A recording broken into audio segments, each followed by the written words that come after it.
So first, let's take on big, meaningful projects. Our generation is going to have to deal with tens of millions of jobs replaced by automation like self-driving cars and trucks. But we have the potential to do so much more than that. Every generation has its defining works. More than 300,000 people worked to put that man on the moon, including that janitor.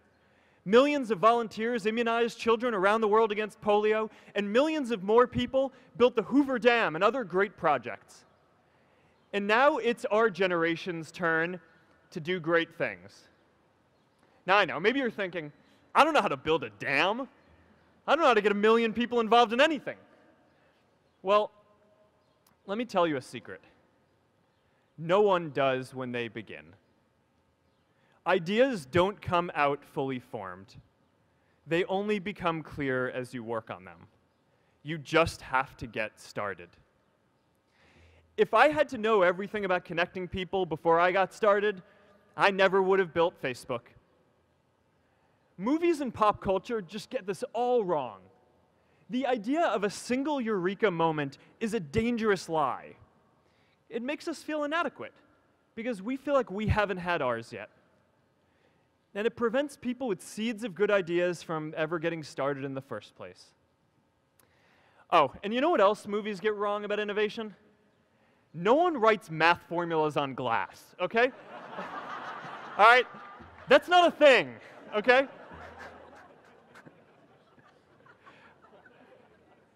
It's really good to be idealistic, but be prepared to be misunderstood. Anyone working on a big vision is going to get called crazy, even if you end up right. Anyone taking on a complex problem is going to get blamed for not fully understanding it, even though it's impossible to know everything up front. Anyone taking initiative will always get criticized for moving too fast because there's always someone who wants to slow you down. In our society, we often don't take on big things because we're so afraid of making mistakes that we ignore all the things wrong today if we do nothing. The reality is, anything we do today is going to have some issues in the future. But that can't stop us from getting started. So what are we waiting for? It is time for our generation-defining great works.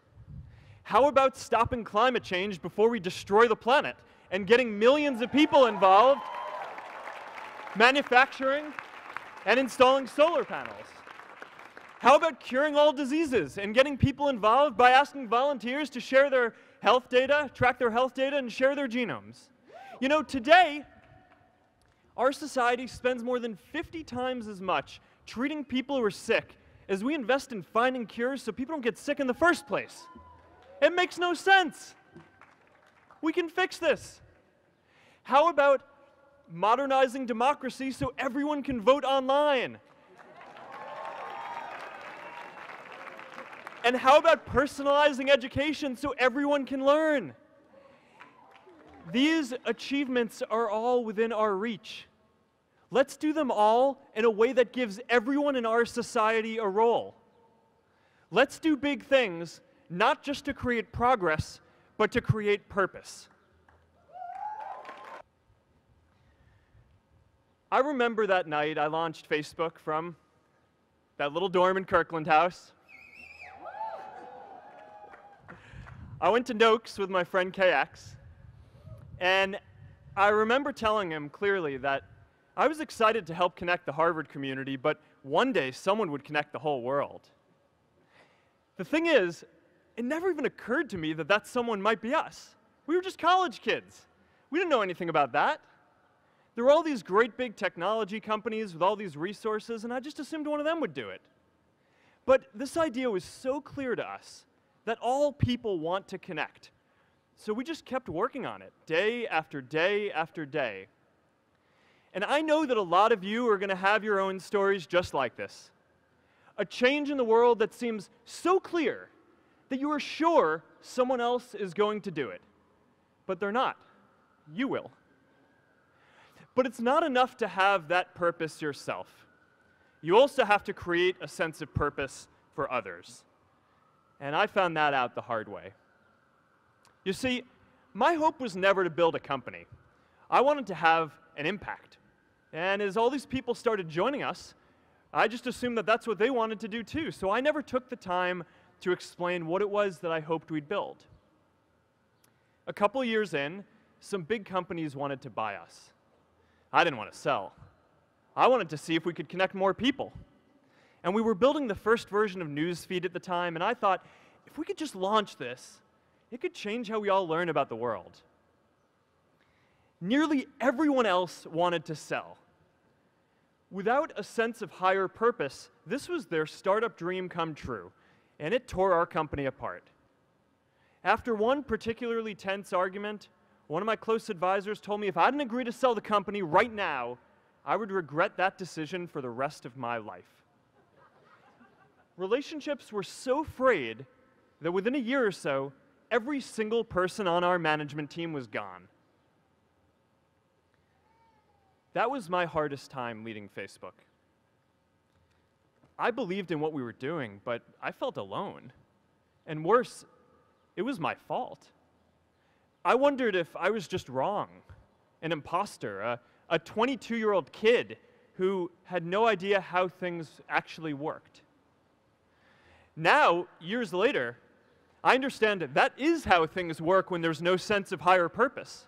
So it's up to all of us to create it so we can all keep moving forward together. How is your culture, say, different from the culture that you saw at Google? What is the Facebook culture?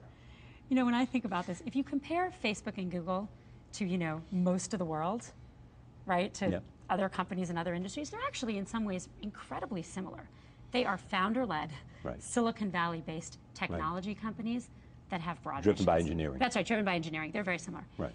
In the little Silicon Valley bubble in which we live, they're truly different, totally different. How so? A couple things. One is that, Google is fundamentally about algorithms. Yeah, no, I'm interested in hearing what you'll say as well. No, but Google is fundamentally about, algorithms and machine learning. Right. And that has been very important, continues to be very important. They're doing a great job. We start from a totally different place. We start from an individual. Who are you? What do you want to do? What do you want to share? For us, the vision of the world is that we are like a hacking culture, and we mean that in the best of ways. We do not mean scary people breaking into your home or anything. Or espionage. Or espionage. What we mean is we build things quickly and ship them. So we are not aiming for, perfection that comes over, years, and then we ship a product. We don't work on things for years and then ship it. We work on things, we ship them, we get feedback from the people who use it, we get feedback from the world, we iterate, we iterate, we iterate. We have these great signs around, done is better than perfect. What would you do if you weren't afraid? We're very much a culture. It's the notion of perfect is the enemy of good. Yeah, and a culture of very, very rapid innovation. It is really different from a culture where you're already taking the web and your primary mission is, okay, I want to organize something that's out there. We have this culture where we place a really big premium on moving quickly, right? And one of the big theories that I had about that was that all technology companies, and probably all companies, just slow down dramatically as they grow. But if we can focus at every step along the way and moving quicker, then maybe when we're around 2,500 or 3,000 people now, maybe we move as quickly as a company that only has 500 people, right? Because we've invested so much in building up the infrastructure and tools, and also the culture that tells people to take risks and try things out. And I just think that ability to build stuff quicker will be a big advantage for us and will help us build better products over the long term. Another thing that I think Facebook has done exceptionally well is hiring. And I always tell founders that this is the thing you have to get good at. So how have you hired your team, and what do you look for when you bring people on? If you think about it, I started the company when I was 19, right? So I can't institutionally believe that experience is that important, right? Or else I would have a hard time reconciling, myself, right, and the company. So we invest in people who we think are just really talented, even if they haven't done that thing before. And that applies to people who are fresh out of university, as well as people like the CFO who took the company public, had not taken a company public before, right? And a lot of his background was in production development at Genentech before. So, just focus on really talented people. And so if you don't have the experience to look for, how do you assess someone's raw talent?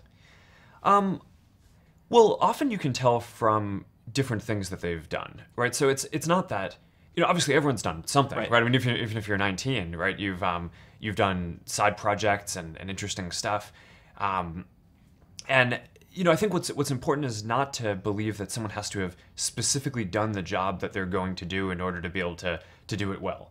One of the things that I think we've done well is just given the people at the company a lot of opportunity, right? So, it's not just me who started when I was 19 and now, I'm running this big company. There were a number of people who joined who were, people I did problem sets with at Harvard, or they dropped out of Stanford, or, different programs who have grown with the company over this long period of time. And, one of the things that I'm the most proud of is we have about 12 different product groups at the company. And all of the people who are running them, with the exception of one, did not join the company running a product group or reporting to me. That's amazing. And the one exception is David Marcus, who was the CEO of a $50 billion public company. So, so I'm pretty happy that he's on board, and having him run a product group, I think, is a pretty big coup too. But literally, none of them started off reporting to me. They all started off in different roles. Some were engineers, some were data analysts, some were product managers, and they've all grown. But I think what happens is, people see that you create opportunities for people, and that also, I think, keeps the best people engaged and makes the best people want to come work at your company because they feel like, oh, I'm going to get those kind of opportunities too. I built the first version of Facebook because it's something that my friends and I wanted to use at Harvard, a directory and a way to connect with the other people around us. And I didn't think at all that it was going to be a company. I remember very specifically the night that we launched the first version. I went out to get pizza with a couple of my friends who now work here, and I remember really clearly we were talking about how one day we thought that someone was going to build a community like this for the world, and that would be some company, but it clearly wasn't going to be us. I mean, it wasn't even. It didn't even occur. Yeah, no, I mean, it wasn't even an option that we considered that it might be us. I mean, we just weren't focused on building a company back then. We were just building something that we thought would be useful at our school. So as you look back, is there something that made Facebook different from the other projects that you had built that allowed it to turn into the company it is today? Well, for one, I think we kept going, right? So, I mean, the others, I mean, Course Match and just the other different crowdsource tools, they kind of served their purpose, and then we were done. Whereas with Facebook, there was just such, people loved it, right? And had such an intensity of using it. I think within a couple of weeks, 2/3 of students at Harvard were using it. And all these other students at MIT and other local universities were writing in, asking us if we could open up Facebook at their school. So we kind of just followed that, right? And, again, I didn't set out, and, my roommates didn't set out to build a service that we were going to turn into a company, but we just kind of followed what people wanted, and that led us to expand it to all these other schools and eventually beyond schools, and to, at some point, once we'd hired a bunch of people, we decided to turn it into a company and go for this mission of connecting the world. But that's not where we started. As you think about where you did start, is there other advice that comes to mind that you give to other people that want to build products that you can take away from the early days of Facebook? Yeah, I always think that you should start with the problem that you're trying to solve in the world, and not start with deciding that you want to build a company, right? I mean, the best companies that get built are things that are trying to drive some kind of social change, even if it's just local in one place, more than starting out because you want to make a bunch of money or have a lot of people working for you or build some company in some way. So, I always think that this is kind of a perverse thing about Silicon Valley in a way, which is that, people decide often that they want to start a company before they even decide what they want to do. And that just feels really backwards to me. And, for anyone who's had the experience of actually building a company, that you go through some really hard things along the way. And I think part of what gets you through that is believing in what you're doing and knowing that what you're doing is really delivering a lot of value for people and that's, I think, how the best companies end up getting made.